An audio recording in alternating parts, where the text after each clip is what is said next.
नमस्कार किसान भाइयों, कृषि तकनीक देख रहे हैं आप। आपके साथ मैं हूं सृष्टि गुप्ता। कृषि के साथ साथ पशुपालन एक अच्छा विकल्प है और हमारे बहुत सारे किसान भाई खेती के साथ पशुपालन भी कर रहे हैं। लेकिन मौसम के अनुसार पशुओं की देखभाल में कई चुनौतियां आती रहती हैं। ऐसे ही एक चुनौती का सामना आजकल कई पशुपालकों को करना पड़ रहा है। एक ऐसी बीमारी है जो दुधारू पशुओं में तेजी से फैल रही है। इस बीमारी का नाम है लंपी स्किन डिजीज, या आप कह सकते हैं गांठदार त्वचा रोग। आज हम इसी विषय पर बात करेंगे और जानेंगे कि पशुओं में होने वाली बीमारी क्या है, इसके लक्षण क्या है तथा इनसे बचाव के उपाय और उपचार क्या है। इस विषय पर जानकारी देने के लिए हमारे साथ है बिहार पशु चिकित्सा महाविद्यालय के वरीय पशु वैज्ञानिक डॉक्टर सरोज कुमार रजक। नमस्कार सर, कृषि तकनीक में आपका स्वागत है।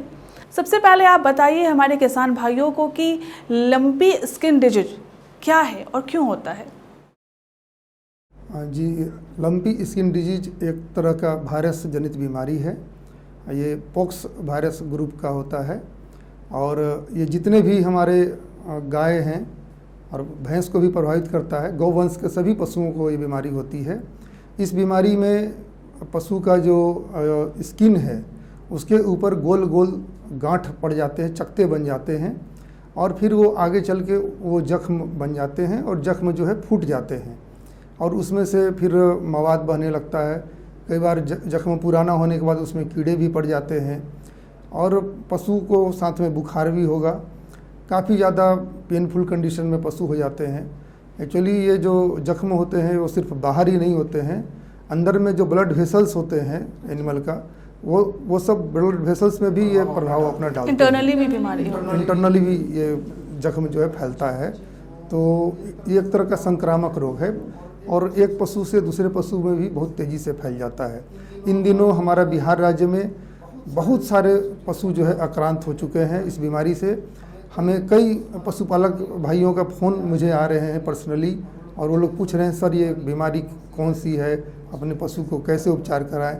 जैसे ही वो लक्षण बताते हैं हम कह देते हैं कि ये तो लंपी स्किन डिजीज है, LSD बीमारी है, फैली हुई है और इसका जो है आपको समाधान करना पड़ेगा। ये बीमारी कब होती है और कौन कौन से पशु ज़्यादा प्रभावित होते हैं?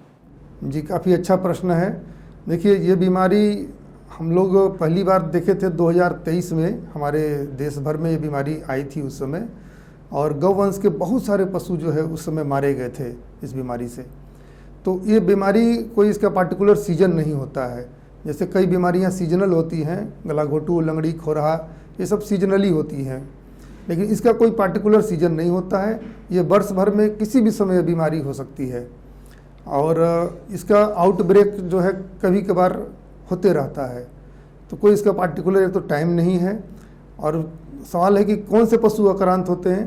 तो देखिए, जो भी पशु हमारे इम्यूनिटी जिनकी कमज़ोर है, पहली बात उनको बीमारी पहले होगा। इसके बाद जो पशु बीमार ग्रसित पशु है उसके संपर्क में जो भी दूसरे पशु आ गए हैं उनमें ये बीमारी फैलेगी। तो ये बीमारी फैलती है। वास्तव में ये बीमारी जो है, इसके वाहक के बारे में भी थोड़ा बता दें कि आखिर बीमारी एक पशु से दूसरे पशु में कैसे फैलती है। तो जो हमारे जैसे कि मच्छर हो गया, मक्खी हो गया, ये वेक्टर्स हैं, किल्ली, चमोकन, ये सब चीज़ों से ये बीमारी एक पशु से दूसरे पशु में फैल जाते हैं। इसके बाद जो है कांटेक्ट के द्वारा भी ये फैलता है। एक पशु दूसरे पशु के साथ अगर कांटेक्ट में है, अगर साथ बीमार पशु को साथ में हम लोग स्वस्थ पशु को भोजन दे रहे हैं, उसको पानी दे रहे हैं, तो ये बीमारी उसमें भी छुआछूत वाली चीज़ है। क्या छुआछूत वाली बीमारी संक्रामक बीमारी है, फैलने वाली बीमारी है। तो इस तरह से बीमार होते हैं। फिर एक और बात है इसमें कि जो हमारी देसी नस्ल की गाय है उसमें ये बीमारी कम होती है, जो विदेशी नस्ल की गाय है उसमें बीमारी ज़्यादा होती है। इसके बाद एक और बात है कि भैंसों में बीमारी कम होती है, गाय में जो है ज़्यादा होती है। भैंसों में कभी कभार देखने को मिलता है, अदरवाइज ज़्यादातर गौवंश में ही ये बीमारी होती है। जी डॉक्टर साहब, बताइए कि अगर किसी पशु को बीमारी हो जाती है तो इसके लक्षण क्या हैं? अगर शुरुआत में ही लक्षण का पता चल जाएगा तो इसका उपचार आसान होगा ना? बिल्कुल सही बात आपने कही है। अगर हम लक्षण, जैसे ही हमको लक्षण दिखेगा, हमें तुरंत हम अगर एक्शन लेंगे तो हम बहुत हद तक नुकसान को कम कर सकते हैं। और इसका लक्षण बिल्कुल स्पष्ट होता है कि जो शरीर में, जैसे बीमारी का नाम है गांठदार त्वचा रोग, तो शरीर के पूरे त्वचा में जो है गोल गोल चकते बन जाते हैं, गांठ बन जाती है और फिर वो फूटने लगते हैं और वहाँ पे घाव बन जाती है। तो जैसे ही अगर पूरे बॉडी में अगर चकता चकता अगर हो जाता है तो देखिए पूरे बॉडी में, शरीर में, पशु के शरीर में चकता चकता दो कंडीशन में हो सकते हैं। एक तो है कि अगर किसी दवा से अगर एलर्जी हो गई हो पशु को तो एलर्जी में भी वो चकता चकता बन सकता है पूरे बॉडी में, और दूसरा ये LSD बीमारी में होती है। तो अगर एलर्जी की वजह से चकता चकता हुआ है तो वो कुछ देर के बाद सबसाइड कर जाता है, कुछ देर में वो ख़त्म हो जाती है। लेकिन अगर ये LSD बीमारी की वजह से हुई है तो वो चकता चकता जो बना हुआ है वो परसिस्ट करता है, बना रहता है और धीरे धीरे वो गहरा होते चला जाता है और उसके बाद वो जख्म में ट्रांसफॉर्म कर जाता है। तो ये दोनों में अंतर है। अगर एलर्जी है तो हम लोग सिर्फ एक एलर्जी का दवा दे दें, अगर हम लोग एंटीहिस्टामिनिक दवा कोई भी दे दें, क्लोरोफिलिमेलिएट के ग्रुप का दवा या कोई भी एक दे दें हम लोग, तो वो सबसाइड कर जाती है। लेकिन LSD बीमारी में आप एंटीहिस्टामिनिक दवा दे करके तो कितने दिन तक ये देखा जाता है कि वो एलर्जिक नहीं है वो बीमारी?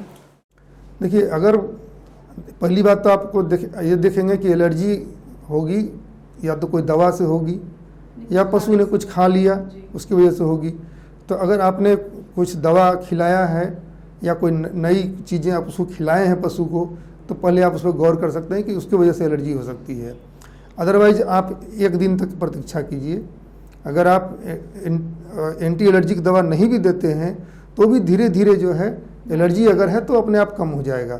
ये तो बहुत ज़रूरी बात बताई आपने, इससे हमारे किसान भाइयों को जरूर लाभ मिलेगा। अच्छा डॉक्टर साहब, अब बताइए हमारे किसान भाइयों को कि क्या क्या सावधानी रखें कि पशुओं को लिम्पी स्किन डिजीज ना हो। जी बिल्कुल, बहुत ही आपका ये प्रश्न बहुत अच्छा है और मैं हमेशा कहते रहता हूँ अपने पशुपालक भाइयों को कि prevention is better than treatment. तो इलाज करने से बढ़िया है कि बचाव किया जाए, पशु बीमार ही नहीं पड़े, हमें उसका इलाज करने का नौबत ही नहीं आए। इसके लिए देखिए कुछ एक मतलब बचाव के सावधानी जो है आपको लेनी पड़ेगी। इसमें एक चीज़ है कि आप पहले तो वैक्सीनेशन करा लीजिए। लंपी स्किन डिजीज एक वायरल बीमारी है, विषाणु जनित बीमारी है और इसका वैक्सीन भी उपलब्ध है। तो अभी बिहार सरकार के पशु एवं मत्स्य संसाधन विभाग द्वारा ये टीकाकरण भी अभी अभियान जारी है। तो अगर आपके पास कोई टीकाकर्मी आते हैं और लंपी स्किन डिजीज का टीका कराने को कहते हैं आपके पशु को, तो निश्चित रूप से आप टीका कराइए। टीका कराने में कोई नुकसान नहीं है, आपका पशु जो है लंपी स्किन डिजीज बीमारी से बचा रहेगा। दूसरा है कि अगर आपके पास मान लीजिए 10 गाय है या 5 गाय है, 5 गाय में से मान लीजिए आपका 1-2 गाय को लंपी स्किन डिजीज हो गया, आप ऐसा करें कि आप 1-2 जो गाय बीमार हो गई हैं उसको तुरंत अलग कर दीजिए, उसको अलग कमरे में रखिए और साथ ही उसका भोजन पानी भी सब अलग होना चाहिए। ऐसा नहीं कि जो हम लोग सानी खाने को दे रहे हैं बीमार जानवर को, चूँकि वो तो बीमार है तो कम खाएगी, तो बचा हुआ हम लोग क्या करते हैं उठा के दूसरे पशु को दे देते हैं। तो निश्चित रूप से बीमारी ट्रांसफ़र होकर दूसरे पशु में भी चली जाएगी। तो सिर्फ अलग रखने से भी काम नहीं बनेगी, आपको भोजन पानी बिल्कुल अलग करना पड़ेगा। साफ़ सफाई आप अपने गौशाला में बढ़ा दीजिए और जो मक्खी मच्छर ये सब वेक्टर्स हैं, वेक्टर से ही फैलता है बीमारी, तो उसको भी आप कोशिश कीजिए कि मक्खी मच्छर से फ्री रहे आपका गौशाला।